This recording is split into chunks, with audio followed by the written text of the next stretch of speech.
Hello बच्चों, कैसे हो आप लोग? हम बच्चे sir. Good evening sir. Good evening sir. Good evening, good evening.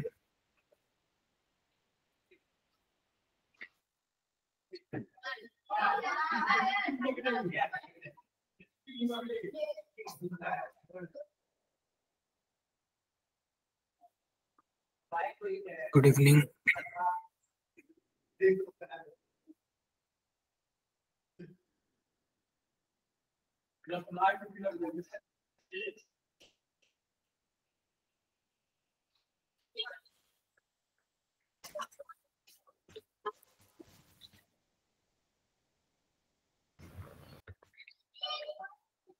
रुक जाते हैं बच्चे, थोड़ा सा रुक जाते हैं, फिर स्टार्ट करते हैं। थोड़ा सा रुक जाते हैं, फिर स्टार्ट करते हैं।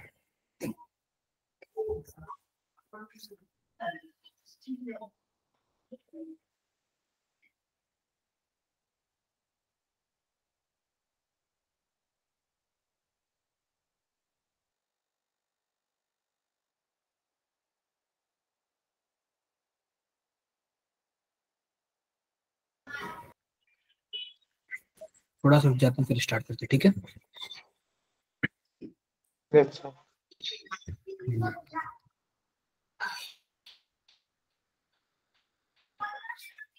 1-2 मिनट रुक जाओ। Good evening sir.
Just 1 minute.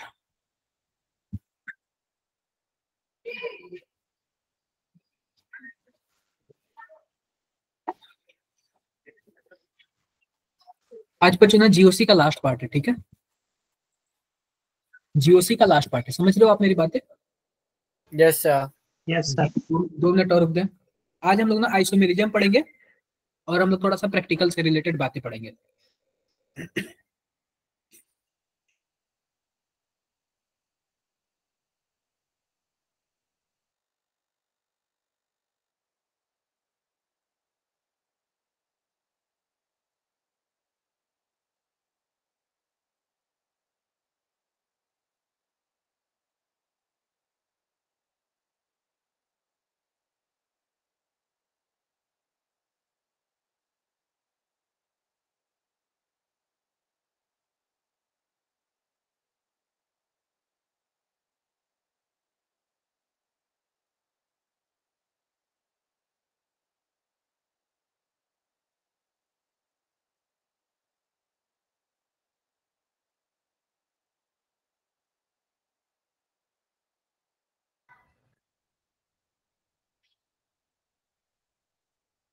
ये बताओ, क्या सबको स्क्रीन शो हो रहा है क्या?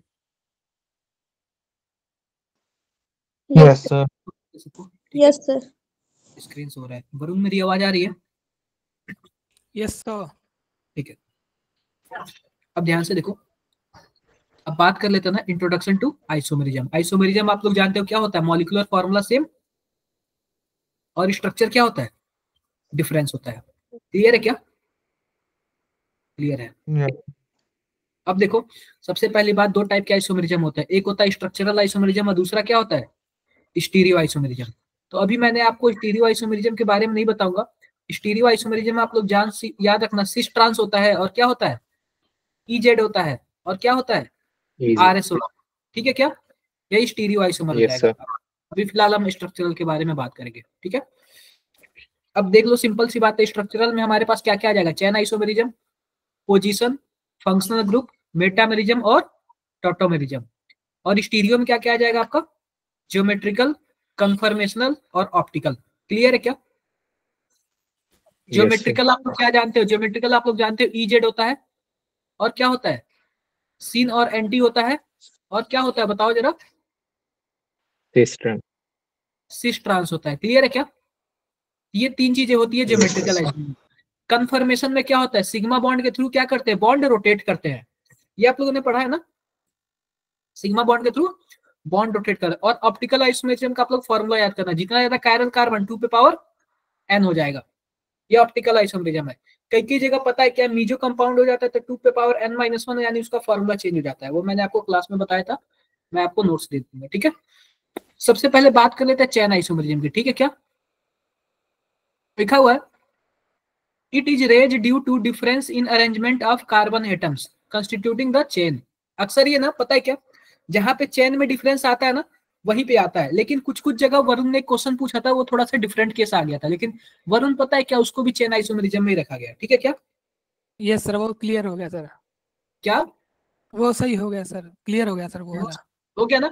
आप पीवाईक्यू देखना, जो आंसर एनटीए दिया होगा वही मानना, ठीक है, ताकि बाद में आप यस क्लेम सर। भी कर सको। कभी कभी कुछ चीजें ना गलत भी हो जाती है, जैसे एनसीईआरटी की कई लाइंस गलत है, लेकिन फिर भी एनटीए क्या बोलता है भाई, जो एनसीईआरटी बोलेगा वही मैं करूंगा। तो आप लोग बाद में वो भी कर सकते हो।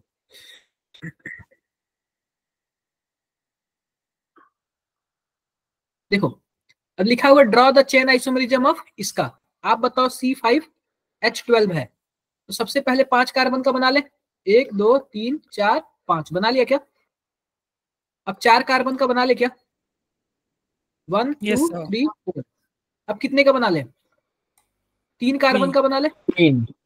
1 2 3 4 और 5। क्या इसके अलावा कोई और पॉसिबल हो तो बताओ एक बार। No sir. No sir. No sir. कोई पॉसिबल नहीं है, ठीक है। अब देखो, लिखा हुआ डिग्री ऑफ अनसेचुरेशन। पहली बात, कभी कभी क्वेश्चन आ जाता है डिग्री ऑफ अनसेचुरेशन। अगर डिग्री ऑफ अनसेचुरेशन का मतलब 1 है, तो या फिर वहां पे एक डबल बॉन्ड होगा, या फिर क्या होगा, एक रिंग होगा, ठीक है क्या? या फिर वहां पे एक डबल बॉन्ड होगा, या फिर क्या होगा, रिंग होगा। रिंग। अब जैसे मान लो हमारे पास कुछ ऐसे दिया हुआ है C5H11, और हमारे पास क्या दे दिया, एक Cl दे दिया, कुछ ऐसे दे दिया। अब इसका डिग्री ऑफ अनसेचुरेशन कैसे निकालेंगे? कार्बन कितना है बताओ जरा? 5 है, प्लस 1 कर देंगे, माइनस हाइड्रोजन कितना है? 11। और क्या नाइट्रोजन वगैरह कुछ है क्या? बताओ आप लोग। देखो, नाइट्रोजन हो जाए चाहे हेलोजन वगैरह इस टाइप का कुछ भी हो जाए, -1 आ जाता है। क्लियर है क्या? तो इस तरह आओ क्वेश्चंस वगैरह से सॉल्व करते हैं। जैसे कि मान लो हमारे पास कुछ ऐसे C6H5N आ गया, तो ये बताओ कार्बन का 6 हो जाएगा, +1। उसके बाद क्या था, H-N। H हाइड्रोजन कितना है, 5 है, और N कितना है, 1 है, divide by 2। Degree of unsaturation कितना हो जाएगा, 5 हो जाएगा। क्लियर है क्या 5। मेरी बात? Yes sir. ये जरा बताना आप लोग, इसका आंसर जरा बताना क्या आएगा डिग्री ऑफ अनसेचुरेशन।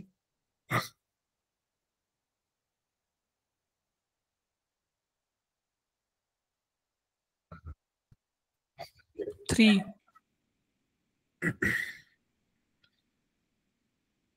देखो, 5 + 1 माइनस, अब देखो 6 है। अब एक चीज देख लेना, जब भी हेलोजन आए ना, हेलोजन, तो हेलोजन प्लस में होता है, ठीक है। हेलोजन को माइनस नहीं तो करना, लिखा ही नहीं था हेलोजन क्या? सर, एन लिखा था खाली पीछे। एक बार इसको ना मैं यहाँ पे प्लस हेलोजन लिख देता हूँ, ठीक है क्या?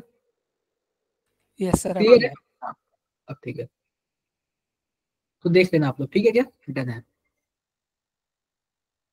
ये तो आइसोमर इसका बना है, इसका तो बना लोगे ना? ये बताओ यस क्या लिखा सर। हुआ, C5H10 लिखा हुआ है, जरा बताना।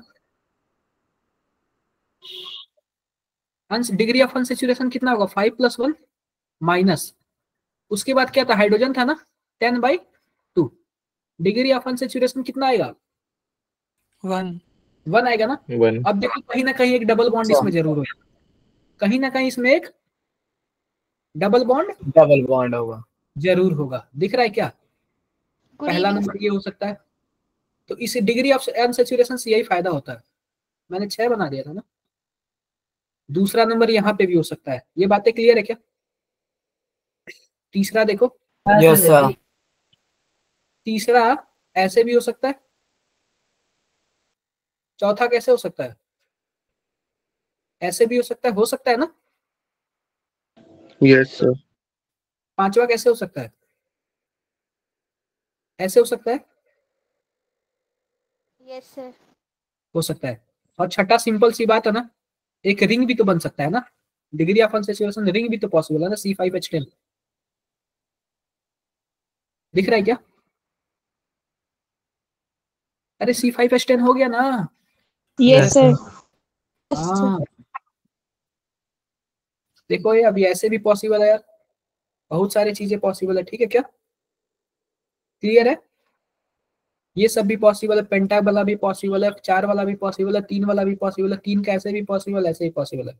ये सब चीजें आपको क्या करना पड़ेगा, चेक करना या पड़ेगा। और सबसे पहली बात ये दिया हुआ है ना, ड्रॉ द चेन आइसोमर, केवल और केवल क्या ड्रॉ करना था, चेन आइसोमर ड्रॉ करना था। डन है क्या, डन है। Yes sir. अब देखो आता है पोजीशन आइसोमर, जिसमें पोजीशन चेंज हो जाए ना उसी को हम लोग क्या बोलेंगे, पोजीशन आइसोमर। तो अब देखो जो ये वाला था ना, ये वाला ध्यान से देखना, यह पोजीशन आइसोमर था, क्योंकि इसमें डबल बॉन्ड की पोजीशन क्या हो रही थी, चेंज हो रही थी। Double Change. बॉन्ड की पोजीशन क्या हो रही थी, चेंज हो रही थी। ये चीजें आप लोग थोड़ा ध्यान देना, ये सब चीजें ठीक है। इसमें देखो डबल बॉन्ड अभी कौन से नंबर पर है, पहले नंबर पर है, और इसमें दूसरे नंबर दूसरे पर है।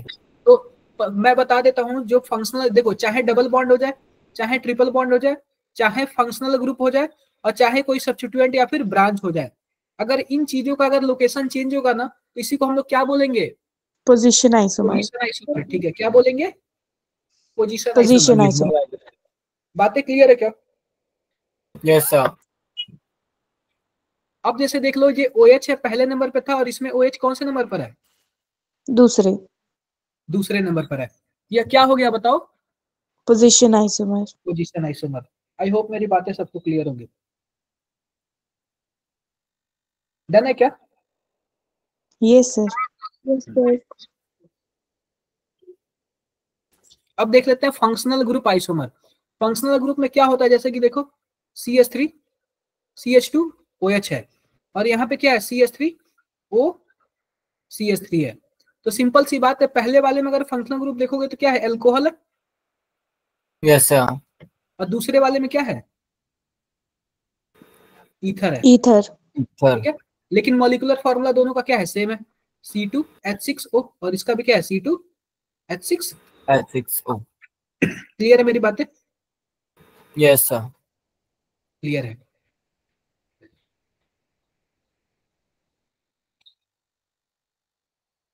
अब देखो यहाँ पे क्या है, यहाँ पे नाइट्रो ग्रुप है, यस सर। और यहाँ पे कौन सा ग्रुप है,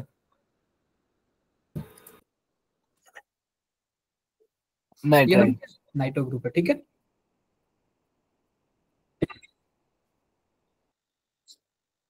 ये देख लेना सब चीज, ठीक है। जब बताओ फंक्शनल आइसोमर ऑफ 1 ब्यूट 1 आइन क्या होगा, फंक्शनल आइसोमर किसका होगा, ऐसे क्वेश्चन पूछता है। अब ये मत समझने ना स्ट्रक्चर दे देगा और आप डायरेक्टली देख के कर लोगे, वैसे घुमा फिरा के क्वेश्चन पूछना है, देखो।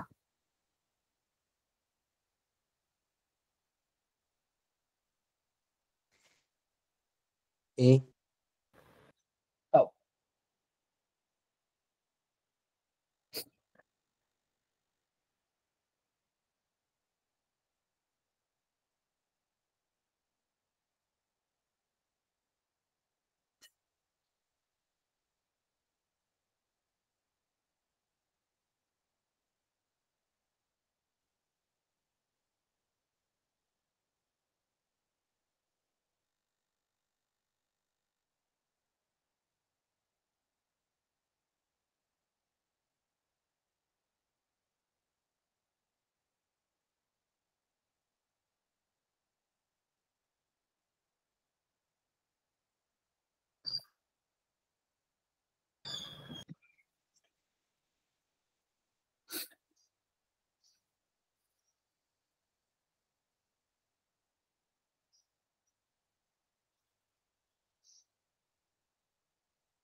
हुआ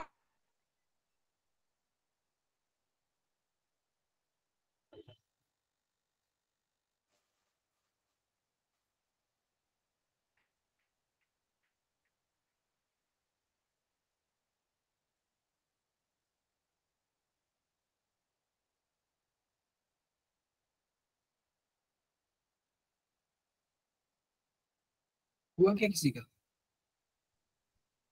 सर सी। Sir D. क्या? डी लग रहा है।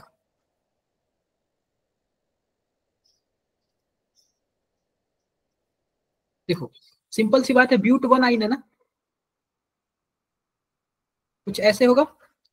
यह तो हमारे पास Yes, sir. सन का है, ठीक है। पहला वाला देखो, ब्यूट टू आइन दिया हुआ है ना। दूसरा वाला देखो, ब्यूट वन इन दिया हुआ है ना। तीसरा वाला देखो, ब्यूट टू इन दिया हुआ है ना। और फोर्थ वाला देखो, कुछ ऐसे दिया हुआ है ना। बताओ यस Yes, सर। sir. ये बताओ, इसका जो हमारे पास, सिंपल सी बात है यार, यही वाला होगा, क्योंकि हमारे पास दो ही आंसर। अरे ये वाला बोल रहा हूँ, ये वाला होगा ना। कौन सा होगा बताओ? पहला वाला। चलो इसका मॉलिक्यूलर फॉर्मूला बता दो आप लोग। 4 कार्बन का ना, C4H6 होगा। बोलो। Yes sir. Yes, sir. इसका भी क्या होगा? C4H6 होगा। Yes sir. Yes Yes, sir. sir. तो सिंपल सी बात है, यह तो पहला दूसरा पहला ये वाला तो पोजीशन आइसोमर होगा, क्योंकि पोजीशन चेंज हो रहा है। Yes sir. लेकिन फोर्थ वाले में फंक्शनल ग्रुप ही चेंज हो जा रहा है ना, वो आइन है और ये इन है। Yes sir. तो थोड़ा सा ना आप लोग सोचना और समझना कि क्या कह रहा है, ठीक है। अब मुझे भी, मैं सबसे पहले देखा तो मुझे लगा कहीं पहला पहला वाला ही ना हो, लेकिन फिर ध्यान से क्वेश्चन देखा तो उसमें लिखा हुआ था ना फंक्शनल आइसोमर। क्लियर है? Yes sir. तो कुछ चीजें आप लोग थोड़ा सा ध्यान देना, वैसे नहीं मजा आएगा।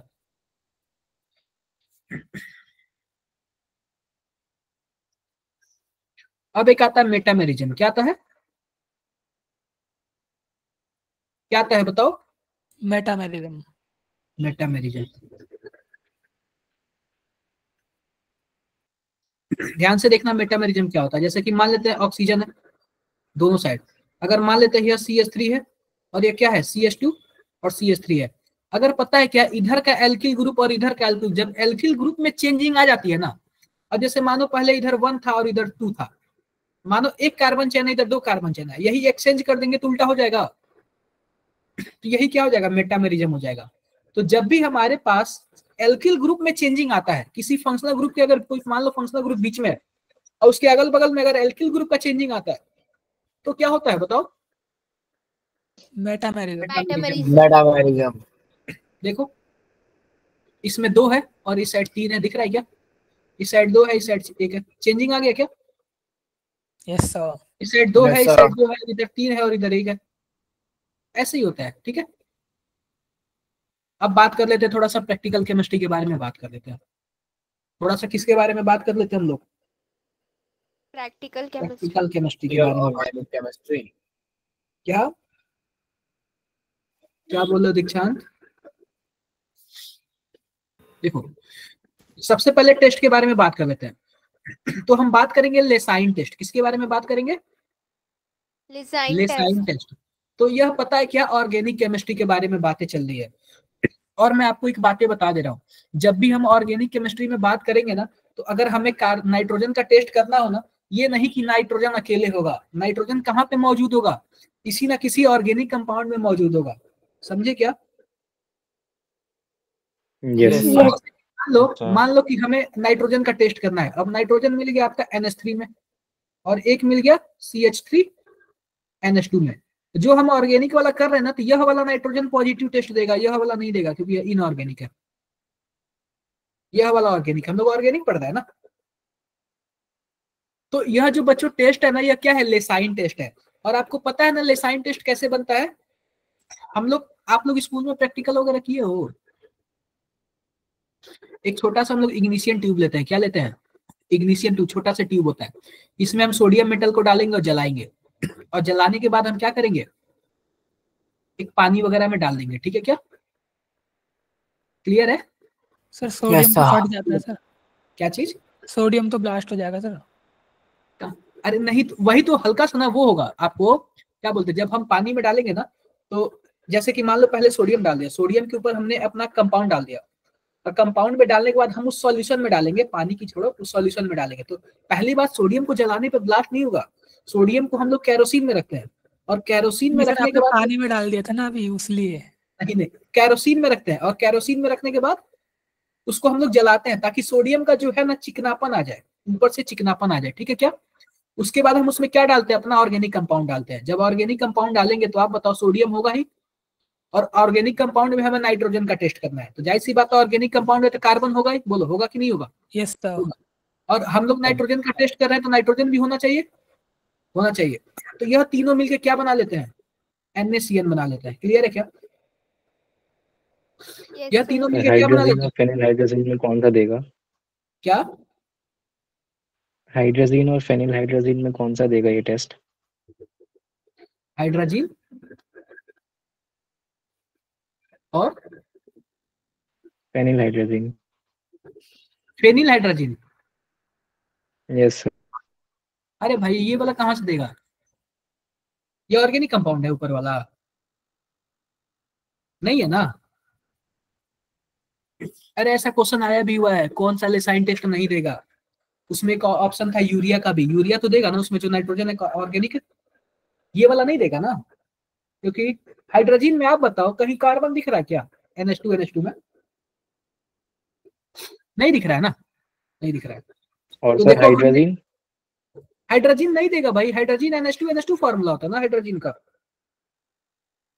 कहीं कार्बन तो यस है ही सर। नहीं। क्लियर है क्या? अब देखो सर दो तो जब दो हमने, ऑप्शन थे उसमें हाइड्रोजन सिर्फ नहीं थे। हाँ तो हाइड्रोजन वाला ये PYQ में आया हुआ है, मैंने कराया हुआ है आपको क्लास में, मुझे याद आ रहा है। यस सर, इसीलिए पूछा मैं। तो देखो जब हमारे पास ये NaCN है ना, ऑर्गेनिक कंपाउंड उसमें डालेंगे, जाहिर सी बात है नाइट्रोजन का होगा, तो NaCN कुछ ऐसे बन जाएगा, बन जाएगा। अब हमने क्या ले लिया, अलग से FeSO4 ले लिया, क्या ले लिया हमने, FeSO4 ले लिया। आप बताओ FeSO4 में ना, FeSO4 में, या फिर हम FeSO4 थोड़ा सा अपने उस इग्निशियम ट्यूब में डाल देंगे, तो आप बताओ इग्निशियम ट्यूब में अगर नाइट्रोजन होगा तो हमारे पास क्या होगा, NaCN होगा, बोलो। NaCl. हाँ, तो ये क्या बना लेगा, यह FeSO4 से मिलकर क्या बना लेगा, फेरस साइनाइड बना लेगा। Yes, sir. क्लियर है क्या? Yes, क्लियर है। sir. अब जब Yes, हमारे sir. फेरस साइनाइड होगा ना, फेरस साइनाइड, तो इसमें हम लोग क्या मिलाएंगे, हमारे पास और एक्स्ट्रा में हमारे पास क्या था, NaCN था, और एक्स्ट्रा में हमारे पास NaCN था, क्या बन जाएगा हमारे पास, सोडियम फेरोसाइनाइड बन जाएगा। क्या बन जाएगा, सोडियम फेरोसाइनाइड बन जाएगा। क्लियर है क्या? क्लियर है। अब देखो हमारे पास जो यह सोडियम फेरोसाइनाइड है ना, जो सोडियम फेरोसाइनाइड है ना, इसमें अगर हम थोड़ा सा FeCl3 मिला देना, थोड़ा सा FeCl3 मिला देना, तो कुछ ऐसे बन जाएगा, फेरिक फेरोसाइनाइड बन जाएगा। क्या बन जाएगा, फेरिक फेरोसाइनाइड बन जाएगा। और ये किस कलर का होता है, पर्सियन ब्लू कलर का होता है। किस कलर का होता है, प्रशियन ब्लू। Persian blue. तो कभी कभी पूछता है नाइट्रोजन के टेस्ट में लास्ट में क्या बनता है, तो आप लोग ये चीजें याद रखना, ठीक है क्या? डन है? Yes, sir. डन है। अब देखो ये लेसाइन टेस्ट है, इसको छोड़ो, सल्फर के लिए टेस्ट देख लेते हैं। सल्फर के लिए अब जैसे कि मान लो हमारे पास क्या था, सोडियम था, सोडियम मेटल इग्निशियम ट्यूब में, उसमें हम अपना कंपाउंड डालेंगे, अगर सल्फर होगा तो क्या बना लेगा, Na2S बना लेगा। बोलो, Na2S बना लेगा। फिर उसमें हम क्या डालेंगे, सोडियम नाइट्रोक्लोराइड डालेंगे। अगर वॉयलेट कलर हो गया तो इसका मतलब क्या है, सल्फर प्रेजेंट है। वॉयलेट कलर हो गया तो सल्फर क्या है, बोलो बोलो भाई, वॉयलेट कलर आ गया तो सल्फर क्या है, प्रेजेंट है। तो ये चीजें आप लोग याद रखना, ये चीजें आप लोग याद कर लो, वॉयलेट कलर का क्या मतलब है। अब देखो टेस्ट फॉर हैलोजेंस देख लेते हैं। मान लो हमारे पास वही इग्निशियम ट्यूब है, उसमें अगर मान लेते कोई हैलोजन होगा, X नाम का होगा, तो क्या बना लेगा, NaX बना लेगा। बोलो, यस सर। NaX बना लेगा। अगर मान लो X हमारा क्लोरीन हुआ तो क्या बन जाएगा, NaCl बन जाएगा। Yes, अगर sir. NaCl में अगर आप AgNO3 डालोगे ना, AgNO3, अगर यह AgNO3 डालोगे तो क्या बना लेगा, AgCl बना लेगा। AgCl, ये पता है क्या है, व्हाइट कलर का प्रेसिपिटेट होता है। अगर मान लो व्हाइट कलर का प्रेसिपिटेट मिल गया ना, इसका मतलब क्या है, वो X क्या था हमारा, क्लोरीन था। X क्या था हमारा, क्लोरीन था। अगर येलो कलर का प्रेसिपिटेट मिला तो वह X क्या था, ब्रोमीन था। सल्फर। ब्रोमीन था। अगर ब्राइट येलो कलर का प्रेसिपिटेट मिला तो X क्या था, वो iodine, आयोडीन था। तो ये कुछ चीजें ना आपको वर्ड्स याद करने पड़ेंगे, इसमें मैं भी कुछ नहीं कर सकता। आपको वर्ड्स क्या करने पड़ेंगे, याद करने पड़ेंगे। आई होप मेरी बातें सबको क्लियर होंगी। yes sir, क्लियर है क्या, yes sir, किसी को कुछ भी डाउट्स है, किसी को कुछ भी डाउट्स हो तो बताओ। no sir,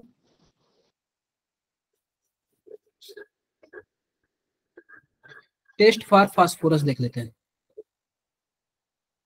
क्या देखेंगे हम लोग, टेस्ट फॉर फास्फोरस। अब सिंपल सी बात है, अगर मान लेते हैं कि हमारे पास सोडियम था लेसाइन टेस्ट में, फास्फोरस मिल जाएगा तो क्या बना लेगा, Na3PO4 बना लेगा, सोडियम फास्फेट बना लेगा। अगर इस सोडियम फास्फेट को HNO3 से रिएक्शन कराओगे तो क्या बना लेगा, हाइड्रोजन फास्फेट बना लेगा।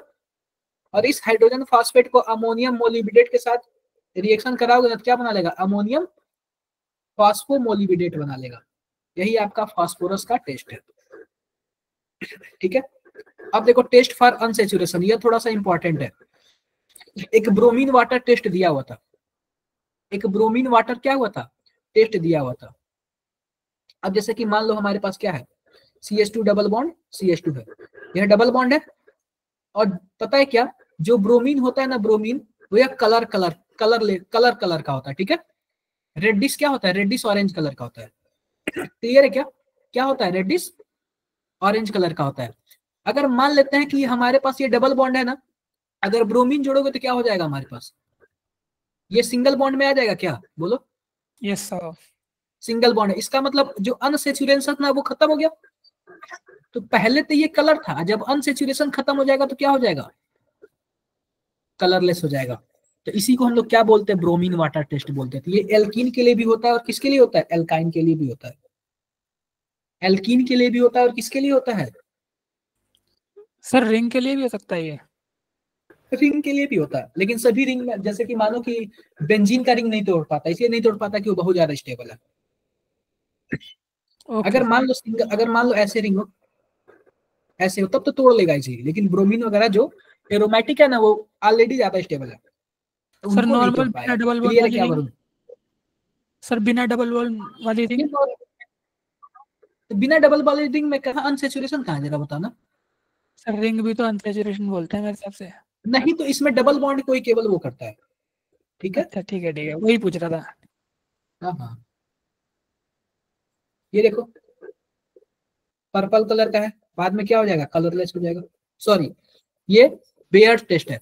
अब देखो, alkene decolourise the neutral alkali KMnO4 solution and vicinal diol form Baeyer's reagent. तो सिंपल सी बात, ये बेयर्स रिएजेंट जो हमारे पास KMnO4 होता है ना, KMnO4, इसको हम लोग क्या बोलते हैं, बेयर्स रिएजेंट बोलते हैं। क्या बोलते हैं, कभी कभी आप लोग Beers रिएजेंट याद कर लेना, क्या कर लेना, रिएजेंट भी याद कर लेना। पूछ देगा चारों में से बेयर्स रिएजेंट कौन है, तो आपको पता होना चाहिए। क्लियर है क्या, ये भी यस क्या सर। होता है, टेस्ट फॉर अनसेचुरेशन होता है। यह भी क्या होता है, टेस्ट फॉर अनसेचुरेशन होता है। अगर जैसे कि मान लो हमारे पास CH2 डबल बॉन्ड CH2 है, अगर हम इसमें KMnO4 डाल दूं ना, क्या डाल दूं, KMnO4 डाल दूं ना, तो क्या हो जाएगा हमारे पास, दोनों साइड क्या जुड़ जाएगा, सेम OH जुड़ जाएगा। क्या जुड़ जाएगा, OH। OH जुड़ जाएगा। अगर मान लो हमारे पास कुछ ऐसे है, ऐसे है, तो इसमें भी अगर मैं डाल दूं KMnO4 तो क्या जुड़ जाएगा, ये डबल बॉन्ड टूट के क्या ऐड हो जाएगा, बताओ, OH। OH ऐड हो जाएगा। क्लियर है क्या, यस सर। अब एक आता है ना कि टेस्ट फॉर OH। अब हम एल्कोहलिक ग्रुप को टेस्ट करते हैं, उसमें पहला टेस्ट क्या था, ceric ammonia nitrate, ceric ammonium nitrate. तो अगर मान लेते हैं कि अगर हमारे पास कोई अल्कोहल है, उसमें हमने सेरिक अमोनियम नाइट्रेट डाल दिया, तो किस कलर का कॉम्प्लेक्स बन जाएगा, किस कलर का red, कॉम्प्लेक्स बन जाएगा, बताओ, Red. रेड कलर का कॉम्प्लेक्स बन जाएगा। क्लियर है मेरी बातें, क्लियर है ना? क्लियर है? Yes, sir. अब देखो OH के लिए एक और टेस्ट आता है, कौन सा टेस्ट आता है? ल्यूकास टेस्ट आता है। कौन सा टेस्ट आता है? Lucas Lucas test. टेस्ट। तो सिंपल सी बात है, अगर आपको पता है 3 डिग्री है तो टर्बिडिटी बहुत जल्दी आती है। 2 डिग्री Yes, में sir. 5-10 मिनट बाद, और 1 डिग्री में बहुत टाइम बाद बिना गर्म किए टर्बिडिटी आएगा ही नहीं, यानी रिएक्शन होगा ही नहीं। तो पहले रिएक्शन देख लो। सिंपल सी बात पता है कि अगर मान लो R3OH है ना, ये OH हट के क्या जुड़ जाता है? क्लोरीन जुड़ जाता है। और आपको बता दूं मैं, ये SN1 रिएक्शन है, कार्बोकेटायन बनता है, रीअरेंजमेंट भी होता है। ये बातें क्लियर है क्या? यस तो तो ये सब कुछ चीजें याद रखना। नेक्स्ट क्लास में हम हाइड्रोकार्बन स्टार्ट करेंगे। अब देखो अगला आता है हमारा टेस्ट फॉर फिनॉल। फिनॉल के लिए कौन सा टेस्ट होता है? ये सब कभी कभी डायरेक्ट टेस्ट पूछ लेता है, ठीक है क्या? क्लियर है? देखो तो फिनॉल, आप एक तो सबसे पहली बात आपके पास फिनॉल है और क्या है हमारे पास? फेरिक क्लोराइड है। अगर फिनॉल को फेरिक क्लोराइड से रिएक्शन कराओगे तो क्या बन जाएगा? एक वॉयलेट कलर का कॉम्प्लेक्स बन जाएगा, ठीक है क्या? Yes sir. वॉयलेट कलर का क्या? हाँ, वॉयलेट कलर का कॉम्प्लेक्स बन जाएगा। बस यही है, ये चीजें आप लोग थोड़ा सा ध्यान देना। टेस्ट फॉर फिनॉल एक होता है थैलिन डाई टेस्ट, ये देख लेना आप लोग, पढ़ लेना, ये ज्यादा नहीं है। थैलिन डाई टेस्ट, ये थैलिन डाई टेस्ट है, फिनॉल है। ये आपका क्या है बताओ जरा? फिर ये रिएक्शन वगैरह, सीधी सी बात आप इसको ना, पहली बात तो स्टार्टिंग में क्या होता है? कलर्ड होता है। क्या होता है? कलर्ड होता है। बाद में क्या हो जाएगा? कलरलेस हो जाएगा। यही थैलिन डाई टेस्ट है। अगला देखो टेस्ट फॉर फिनॉल के लिए एक और रिएक्शन था, लिबरमान रिएक्शन। क्या था? लिबरमान रिएक्शन। देखो लिबरमान रिएक्शन क्या है, अब मैं बता देता हूँ ना, थोड़ा सा यह इंपॉर्टेंट भी है। क्या है? इंपॉर्टेंट भी है। इंपॉर्टेंट इसलिए क्योंकि आपके एनसीईआरटी में दिया हुआ है। कपलिंग रिएक्शन भी बोलते हैं इस टाइप को, ठीक है? देखो सबसे पहले हमारे पास क्या है? फिनॉल है, और फिनॉल का अगर हम नाइट्रेशन कराएंगे तो क्या जुड़ जाएगा? NO जुड़ जाएगा। पहली बात हमने ना HNO3 नहीं जोड़ा है, क्या जोड़ा है? HNO2 जोड़ा है। जब HNO3 करते हैं ना तो NO2 हमारे पास ऐड होता है। जब HNO2 ऐड करेंगे तो क्या हो जाएगा? ओनली NO ऐड होगा। ये NO ऐड होगा। डन है क्या? अब देखो जब यह रीअरेंजमेंट हुआ ना, रीअरेंजमेंट बोल लो या फिर हमारे पास क्या बोलते हैं, रेजोनेंस बोलो, तो कुछ ऐसे चला गया, इसमें कन्वर्ट हो गया। अब जब इसमें कन्वर्ट हो गया ना तो फिर से हमारे पास फिनॉल आया तो कुछ ऐसे बन गया। यह डीप ब्लू कलर का होता है, डीप ब्लू कलर का होता है। बस इतना याद करो, ये फोटो वगैरह ज्यादा जरूरत नहीं है लिबरमान टेस्ट का। देखो फिनॉल का एक और टेस्ट आता है, ब्रोमीन वाटर टेस्ट। सिंपल सी बात है, अगर हमने क्या कर दिया, अगर फिनॉल में अगर हमने ब्रोमीन के साथ वाटर डाल दिया तो क्या हो जाएगा? 2,4,6 ट्राई ब्रोमोफिनॉल हो जाएगा, ठीक है क्या? और ये देख लो, यह येलोइश व्हाइट प्रेसिपिटेट होता है। क्या होता है? येलोइश व्हाइट प्रेसिपिटेट होगा। अगर मान लो कि आपसे क्वेश्चन में पूछ दिया कि हमने फिनॉल का एक रिएक्शन कराया एक रिएजेंट के साथ और लास्ट में क्या मिल गया हमके? येलोइश व्हाइट प्रेसिपिटेट मिल गया, तो बताओ वो रिएजेंट क्या होगा? ऐसे क्वेश्चन पूछ देता है। क्लियर है क्या? Yes sir. तो कैसे भी करके घुमा के क्वेश्चन पूछ सकता है। आई होप मेरी बातें सबको क्लियर होगी। Yes, क्लियर है sir. मेरी? क्लियर है? क्लियर है। अब देखो टेस्ट फॉर कार्बोनिल कंपाउंड देख लेते हैं। तो इसमें सबसे पहला होता है 2,4-DNP टेस्ट, और मैं रियली बताऊं ना तो आप इसको इंपॉर्टेंट मान लेना, क्योंकि कई बार ये देख चुका मैं। 2,4-DNP देख लिया। एक होता है निकिल के साथ, एक होता है DMG होता है, DMG वाला भी होता है। यह भी क्या है? ज्यादा इंपॉर्टेंट ये दोनों। तो सिंपल सी बात, आपको एक कार्बोनिल कंपाउंड मिल जाएगा और हमारे पास यहाँ पे क्या मिल जाएगा? 2,4-डाइनाइट्रोफेनिल हाइड्रोजन मिल जाएगा। तो आपको पता है कार्बोनिल कंपाउंड और हाइड्रोजन का जो H2 होता है वो दोनों क्या कर लेते हैं? आपस में रिएक्शन कर लेते हैं। ये क्या बना लेगा हमारे पास? 2,4-डाइफेनिल हाइड्रोजन। आई होप मेरी बातें सबको क्लियर होगी। Yes, sir. कुछ डाउट है किसी को? कोई डाउट नहीं ना? नो कोई सर। डाउट नहीं। अब अगला देखते हैं टेस्ट फॉर, अब देखो बाई सल्फाइड टेस्ट देख लेते हैं। तो सिंपल सी बात, हमारे पास एक एल्डिहाइड है और क्या है हमारे पास? सोडियम बाइसल्फाइड है। एल्डिहाइड है और क्या है हमारे पास? सोडियम बाइसल्फाइड है। तो इससे क्या बन जाएगा हमारे पास? व्हाइट क्रिस्टलिन एडक्ट बन जाएगा। ये चीजें देख लेना आप लोग। ये सब चीजें हमें क्या है? केवल और केवल देखना ही, और कुछ नहीं है। अब देखो केवल और केवल एल्डिहाइड के लिए कौन सा टेस्ट होता है बताओ? Tolerance tolerance. Tolerance reagent. पहली बात टॉलरेंस रिएजेंट आप लोग ध्यान दे लो क्या होता है, Ag NH3 पे ट्वाइस OH। इसको हम लोग सिल्वर मिरर टेस्ट भी बोलते हैं। क्या बोलते हैं?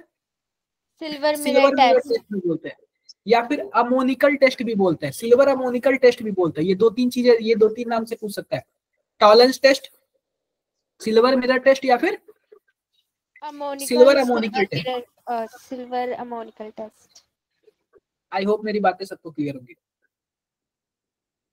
क्लियर है क्या? यस। क्लियर। तो हमारे पास ध्यान से देखो, ये टॉलरेंस टेस्ट है। उसके बाद हमारे पास क्या है? एल्डिहाइड है। और एल्डिहाइड के बाद हमारे पास क्या है? टॉलरेंस रिएजेंट है। जो भी एल्डिहाइड है ना, उसका ऑक्सीडेशन स्टेट बन जाता है, ऑक्सीडेशन हो जाता है। और किसमें कन्वर्ट हो जाता है?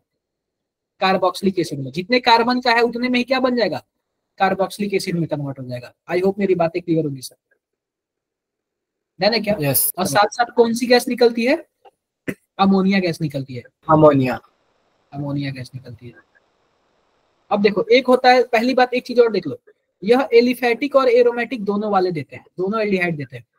एलिफैटिक एल्डिहाइड भी देता है और एरोमेटिक एल्डिहाइड भी देता है। अब एक आता है हमारे पास, कौन सा टेस्ट आता है? फेलिंग टेस्ट आता है। कौन सा टेस्ट आता है? Fehling's test. फेलिंग टेस्ट आता है। फेलिंग टेस्ट आता है। अब देखो फेलिंग टेस्ट में देखो, यह भी केवल और केवल एल्डिहाइड ही देता है। ठीक है, तो हमारे पास यह है एल्डिहाइड और यह हमारे पास फेलिंग सॉल्यूशन। इसका भी क्या हो जाएगा? ऑक्सीडेशन हो जाएगा। और यह भी किस में कन्वर्ट हो जाएगा? कार्बोक्सिलेट आयन में कन्वर्ट हो जाएगा। क्लियर है क्या? पहली बात सुन लो, यह केवल और केवल एलिफैटिक वाला देता है, एरोमेटिक वाला नहीं देता है। फेलिंग टेस्ट केवल और केवल कौन देता है? एलिफैटिक एल्डिहाइड देता है, एरोमेटिक वाला नहीं देता है। क्लियर है क्या? Yes sir. क्लियर है। अगला अगला देखो, बेनेडिक्ट टेस्ट। क्या होता है? Benedict test. तो बेनेडिक्ट टेस्ट में भी सिंपल सी बात, आपको क्या मिलेगा? बोलो बोलो।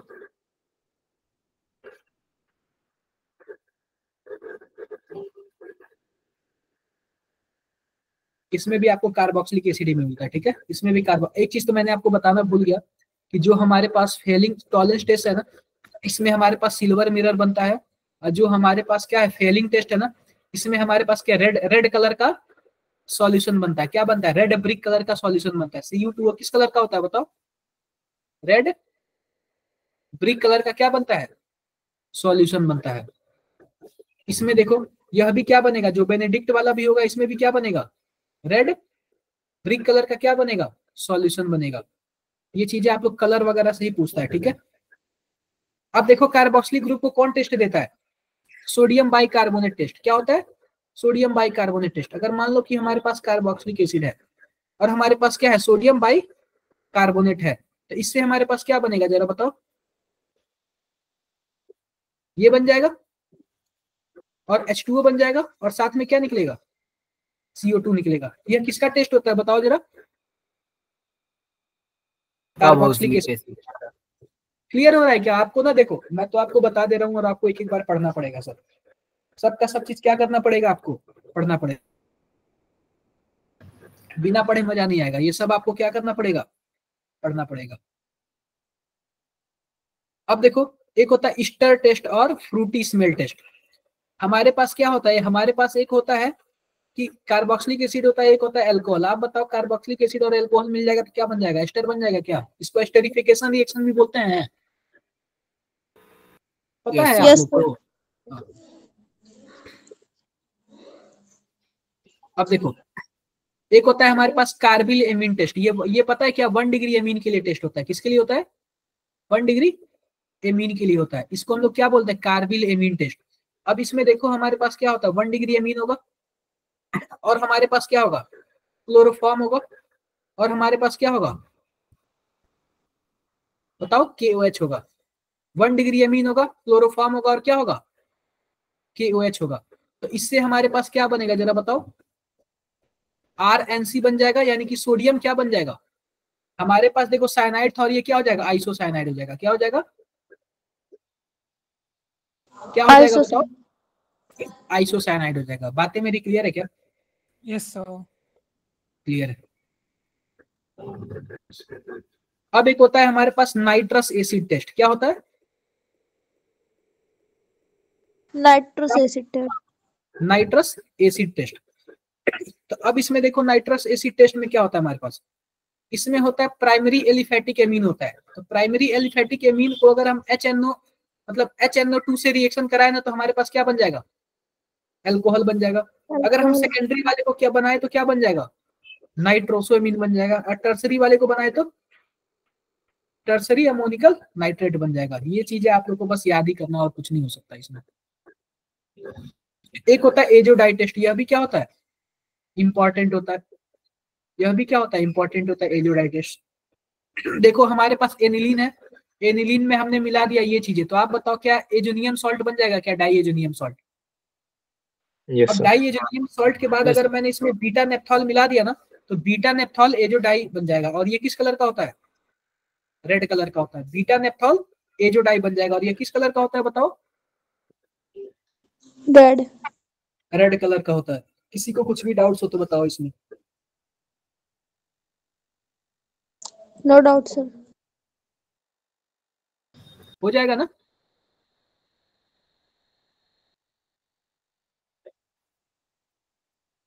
ये बताओ हिंसबर्ग टेस्ट किसके लिए होता है? एमीन्स को डिफरेंशिएट करने के लिए। Amines. एमाइंस के लिए होता है। ठीक है क्या? देखो तो प्राइमरी सेकेंडरी और टर्सरी एमाइन को डिफरेंशिएट करने के लिए क्या होता है? हिंसबर्ग टेस्ट होता है। हाइंसबर्ग और सबसे पहली बात मैं बता देता हूँ यह क्या होता है। यह बेंजील सल्फोनिल क्लोराइड होता है। तो बेंजील सल्फोनिल क्लोराइड मैं बता देता हूँ कैसे होता है। कुछ ऐसे होता है। ठीक है क्या? यह इसी को हिंसबर्ग रिएजेंट sir. भी बोलते हैं। हिंसबर्ग रिएजेंट भी बोलते हैं। ये चीजें आप लोग याद रखना। ये चीजें आप लोग याद रखना। देखो हमारे पास क्या है, ये 1 डिग्री एमीन है। यह जाएगा इस पे, इसको गायब कर देगा, ये बन जाएगा। अगर हमारे पास ध्यान से देखो, अगर 1 डिग्री एमीन होगा तो वह क्या होगा, उसमें बेस में क्या होगा? सॉल्युबल होगा। 2 डिग्री वाले क्या होते हैं? इनसॉल्युबल। इनसॉल्युबल। और 3 डिग्री वाले रिएक्शन ही नहीं करते। No ठीक है reaction. क्या? नो रिएक्शन, रिएक्शन ही नहीं करते। 1 डिग्री वाले रिएक्शन करते हैं, 2 डिग्री वाले रिएक्शन करते हैं। तो 1 डिग्री वाला तो सॉल्युबल होता है बेस में, 2 डिग्री वाला सॉल्युबल नहीं होता, और 3 डिग्री वाला नो रिएक्शन Reaction ही नहीं। नहीं होता। क्लियर है क्या? देखो इनसॉल्युबल हो गया ये, यह भी यहां से जाएगा, इसको गायब कर देगा, क्या हो जाएगा? इनसॉल्युबल हो जाएगा।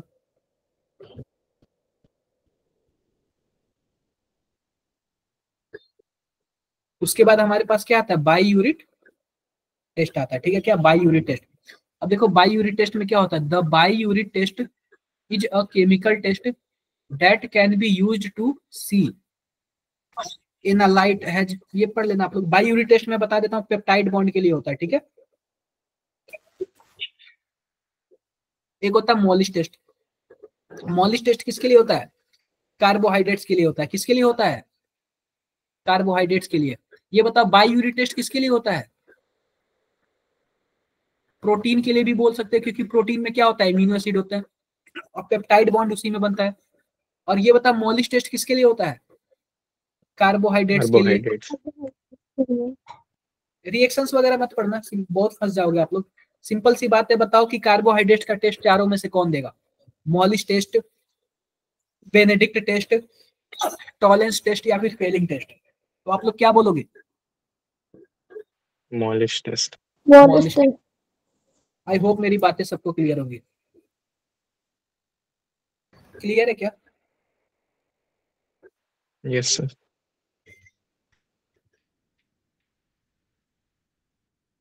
ये नहीं पूछता, ये भी नहीं पूछता। नीन हाइड्रीन टेस्ट। तो बच्चों जो नीन हाइड्रीन टेस्ट होता है वो किसके लिए होता है आप लोग बताओगे?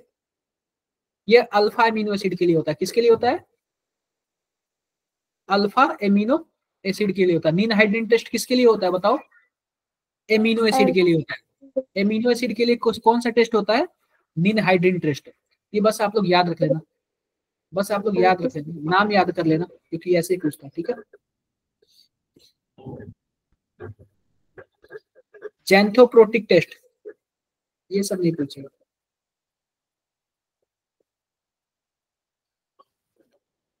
क्वांटिटेटिव एनालिसिस देख लेते हैं थोड़ा सा। कभी कभी पूछता है बताओ कार्बन कितना परसेंट है, कार्बन कितना परसेंट है। तो कभी कभी ना आपको अक्सर कहाँ पूछेगा, कार्बन डाइऑक्साइड में पूछेगा कि कार्बन कितना परसेंट है। ये बताओ, ये फॉर्मूला आपको पता है क्या? और ये हाइड्रोजन कितना परसेंट है बताओ।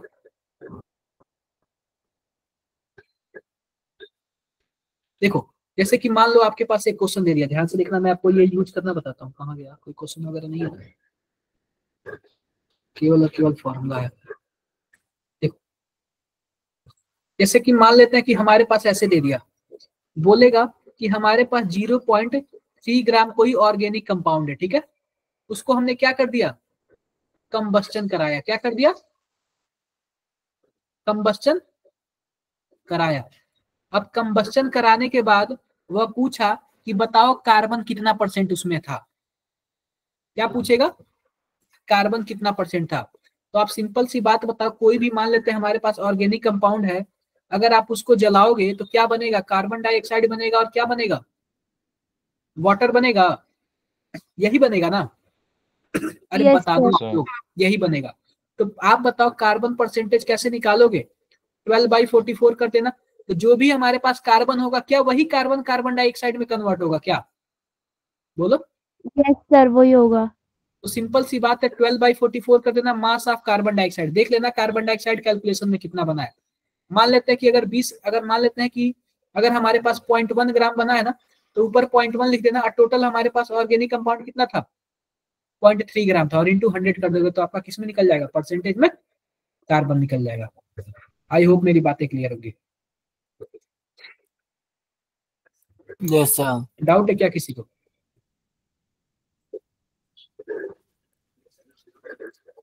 किसी को कुछ No, भी sir. डाउट? No. कोई डाउट नहीं है ना, कोई डाउट नहीं है। अब देखो हमारे पास क्या है, अगर मान लेते हैं पूछता है कि हाइड्रोजन कितना परसेंट है। क्या पूछता है हमसे, हाइड्रोजन कितना परसेंट है। तो हाइड्रोजन आप कैसे निकालोगे, तो हाइड्रोजन निकालने के लिए सिंपल सी मैं आपको बात बता रहा हूँ। अगर आपको हाइड्रोजन परसेंटेज निकालना हो ना, तो जो भी इसमें हाइड्रोजन होगा, क्या वही हाइड्रोजन पानी बना है ना, या फिर कुछ अलग बना है, वही हाइड्रोजन का पानी बना है। तो हम क्या कर लेंगे, 18 इंटू मास ऑफ H2O। देख लेना H2O कितना निकला, मान लेते हैं x ग्राम निकला, divide by organic compound 0.3 into 100। क्या हाइड्रोजन का भी परसेंटेज निकल जाएगा क्या, बोलो। Yes, sir. Yes sir. ये सब कुछ ना हमारे पास क्या है, कुछ हमारे पास फॉर्मूले वगैरह है, और अक्सर कभी कभी ऐसे क्वेश्चंस पूछ देता है। अब देखो एस्टिमेशन ऑफ नाइट्रोजन, ये ड्यूमा मेथड है। और ड्यूमा मेथड मैं आपको बता देता हूँ, लिक्विड नाइट्रोजन के लिए अक्सर पूछा जाता है, ठीक है। तो अगर परसेंटेज ऑफ नाइट्रोजन निकालोगे ना, तो 28 बाई क्या कर लेना, ऐसे कर लेना। सेम वही वाला है, उसमें नाइट्रोजन पूछ देगा, इसमें कार्बन पूछा है तो इसमें क्या पूछ देगा, Yes, नाइट्रोजन sir. पूछ देगा। तो क्या हो जाएगा, volume of N2 divide by mass of organic compound into 100। निकल गया क्या नाइट्रोजन का परसेंटेज, निकल गया। Yes sir. अब एक होता है जेल्डॉल मेथड, यह इसको आप लोग इंपॉर्टेंट कर लेना। मुझे लग रहा है अक्सर कहीं ना कहीं कभी ना कभी पूछ दे रहा है, ठीक है क्या, अक्सर कहीं ना कहीं कभी ना यस कभी सर। पूछ दे रहा है। और मैंने इसका जब PYQ देख रहा था ना, तो जेल्डॉल मेथड सबसे ज्यादा क्वेश्चन आया हुआ था। अब देखो Kjeldahl method can not be used for, किसके लिए यूज नहीं होगा, organic compound containing nitrogen in ring. अगर मान लो कि कोई नाइट्रोजन में, अगर कोई मान लो ऑर्गेनिक कंपाउंड है और उसमें जो नाइट्रोजन है वो रिंग के अंदर है, उस केस में हम लोग क्या करेंगे, जेल्डॉल मेथड यूज नहीं होगा। दूसरा देखो ऑर्गेनिक कंपाउंड कंटेनिंग नाइट्रोजन, यानी कि अगर मान लो कोई NO2 है तो उसमें भी हम लोग नाइट्रोजन क्या कर सकते हैं, नहीं यूज कर सकते हैं। अब कोई एजो कंपाउंड है तो उसमें भी हम लोग जो नाइट्रोजन होगा वो क्या करेंगे, नहीं यूज कर पाएंगे। सिंपल सी बात देखो, इसमें परसेंटेज ऑफ नाइट्रोजन कैसे निकालोगे, 1.4 into normality of acid into volume divide by weight of organic substance. आप लोग को एक दो क्वेश्चन आएगा ना तो कर लोगे, इजीली कर लोगे आपको। अब एक आता है एस्टिमेशन ऑफ हैलोजन। तो सिंपल सी बात, जैसे कि मान लो कोई भी ऑर्गेनिक कंपाउंड है C3H3Cl, मान लेते कोई ऐसा कंपाउंड है, इसमें आप बताओ परसेंटेज ऑफ क्लोरीन कैसे निकालोगे, 35.5 डिवाइडेड बाई 143.5। तो अब इसके बाद हम क्या करेंगे, mass of AgCl, mass of AgCl into mass of AgCl और divide by mass of organic substance. आप लोग ये बताओ हमने AgCl ही क्यों लिया, पता है क्या, अगर मान लेते हैं कि हमारे पास C3H3 और Cl है ना, तो इसमें हम सबसे पहले क्या करते हैं, AgNO3 से क्या करते हैं, रिएक्शन कराते हैं। जब AgNO3 से रिएक्शन कराएंगे तो हमारे पास क्या बनेगा, AgCl बनेगा। तो आप बताओ जितना क्लोरीन था सब Ag के पास आ गया ना, तो इसलिए हमने Ag का रेफरेंस लिया है, समझे क्या आप लोग। अगर मान लो वही ब्रोमीन का केस होता तो क्या हो जाता, 80/188, फिर इसमें AgBr बनता। वही आपका आयोडीन होता तो क्या होता हमारे पास 127/235, और इसमें क्या होता हमारे पास AgI होता और कोई भी ऑर्गेनिक सब्सटेंस होता। आई होप मेरी बातें सबको क्लियर होगी। कुछ भी डाउट्स हो तो बताओ इसमें आप लोग। अरे कुछ डाउट है, बोलो बोलो। वरुण मेरी आवाज आ रही है? Yes sir. हाँ, एक एक बार ना ये फॉर्मूला जरूर पढ़ लेना आप लोग, क्योंकि मुझे नहीं लग रहा है ये जल्दी आप लोग पढ़े हुए। सल्फर का देखो, सल्फर का एस्टिमेशन कैसे करते हैं। तो सल्फर के लिए क्या करेंगे, 32/223 मास ऑफ BaSO4 और मास ऑफ ऑर्गेनिक कंपाउंड। और फास्फोरस का कैसे करेंगे, 62/222 mass of magnesium polyphosphate divide by mass of organic compound. यही सब चीजें हैं। और ना क्वेश्चन रियली बता रहा हूँ ना, आपका जो आना होगा ना जेल्डॉल मेथड से आएगा, क्योंकि हमने जितना भी देखा ना पिछली बार का, कार्बन का देखा, हाइड्रोजन का देखा और जेल्डॉल का देखा, यानी कि नाइट्रोजन से। यहां तक किसी को कुछ भी प्रॉब्लम्स हो तो बता सकता है मुझे।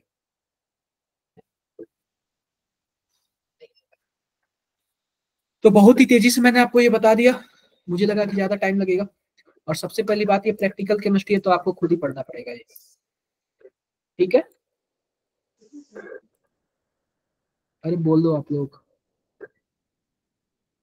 समझ आया क्या? किसी को कुछ पूछना है तो पूछ सकता है। Yes, sir. अभी किसी को कुछ पूछना है तो पूछ सकता है। किसी को कोई प्रैक्टिकल मतलब किया असाइनमेंट के क्वेश्चन से रिलेटेड भी कुछ पूछना है तो पूछ सकता है। वैसे मैं असाइनमेंट और सॉल्यूशन सब अपलोड कर देता हूँ, आप लोग सॉल्यूशन वहां से देख सकते हो। अगर फिर भी नहीं समझ आया तो आप लोग पूछ भी सकते हो। डन। प्रैक्टिकल केमिस्ट्री में रिटेंशन फैक्टर वाला। रिटेंशन फैक्टर वाला सिंपल सी बात मैं आपको बता देता हूँ, ध्यान से देखना। अगर मान लेते हैं कि हमारे पास क्या है, ये कोई क्रोमेटोग्राफी है, ठीक है। क्रोमेटोग्राफी है तो क्रोमेटोग्राफी में हम सबसे पहले नीचे एक लाइन डाल देते हैं 1 सेंटीमीटर पे, या फिर कहीं पे भी डाल दिया क्या हमने, लाइन डाल दिया। अब इस पे हमने ना 3 स्पॉट कर दिए, 1 2, चलो 2 ही स्पॉट किए। अब इसको हमने क्या कर दिया कि जार में बंद कर दिया। अब जार में पता है क्या नीचे क्या है, सॉल्वेंट है। क्या है, सॉल्वेंट है।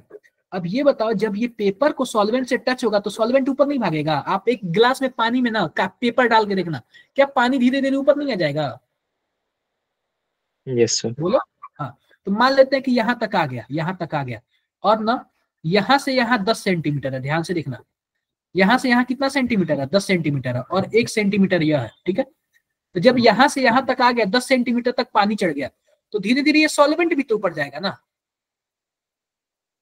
बोलो। मान लेते हैं ए Yes, वाला sir. जो है ना, ये नीचे से आपका 5 सेंटीमीटर आ गया, बी वाला 6 सेंटीमीटर आ गया, तो पूछेगा रिटेंशन फैक्टर ए का बता दो। तो सबसे पहले बात, हम कभी भी नीचे से नहीं काउंट करेंगे। हम कहां से काउंट करेंगे, यह जो हमने मार्का लगाया है वो। ये बताओ, जब ए वाला नीचे से 5 चढ़ा तो मार्का वाले पोजीशन से कितना सेंटीमीटर चढ़ा, 4 सेंटीमीटर। 4 क्लियर, 4। और जब ये बताओ सॉल्वेंट हमारा 10 सेंटीमीटर चढ़ा तो मार्का वाले पोजीशन से कितना सेंटीमीटर चढ़ा, 2.5 सेंटीमीटर। तो जो RF जो होता है ना, कि हमारे पास सॉल्यूट कितना चढ़ा, सॉल्वेंट कितना चढ़ा, यही होता है 4/9। यही मैं बी वाले की बात करूँ ना तो क्या हो जाएगा, 5/9 हो जाएगा। समझे क्या? Yes sir. Yes sir. यही सब कुछ चीजें हैं, और आप ये प्रैक्टिस करोगे तो आपको समझ आ जाएगा। और भी किसी कुछ पूछना तो पूछ सकता है, और भी किसी को कुछ पूछना है तो पूछ सकते हो। बताओ, आप लोग पूछना है किसी को कुछ तो बोलो भाई। No sir. नहीं पूछना है? मिश्रा और कौन कौन है, दीपांशी, दिया छाबरा, अमर, अमित, अनुष्का, यस सर। तनुप्रिया। आवाज आ रही है मेरी? क्या? हाँ जी आ रही है अमित। हाँ। प्रिंस सोनी, प्रिंस बताओ। No sir. कुछ नहीं पूछना ना, चलो ठीक है फिर मिलते हैं नेक्स्ट क्लास में, तब तक के लिए बाय बाय। डाउट क्लास, क्योंकि आज थोड़ा पढ़ूंगा तो डाउट आएगा उससे। ठीक है पढ़ना है, आप लोग पढ़ोगे तभी डाउट आएगा ना, वैसे थोड़ी आएगा। सर Yes, कल होगी sir. तो ठीक है, अभी मतलब उतना नहीं है। क्या मैं कह रहा था सर अभी डाउट नहीं है, कल अगर क्लास डाउट क्लास होगी तो कल पूछ सकता हूँ क्या मैं? देखो यार, मैं सीधी सी बात बता रहा हूँ, आप लोग के पास ना 2 वीक में 2 दिन डाउट क्लास मिलते हैं, आप लोग उसका यूज करो, आप लोग करते नहीं हो उस टाइम, मतलब इकट्ठा करके लाओ, थोड़ा बहुत पूछो आप लोग। आज तो थोड़ा सा मैं इमरजेंसी था तो मैं कहीं चला गया था, आज पीयूष सर लिए होंगे डाउट आप लोग को, ठीक है। Thank ठीक है you, फिर, sir. Bye, sir. Good night, sir. Sir Thank you, sir. Bye, sir. Thank you, sir. Good night, sir.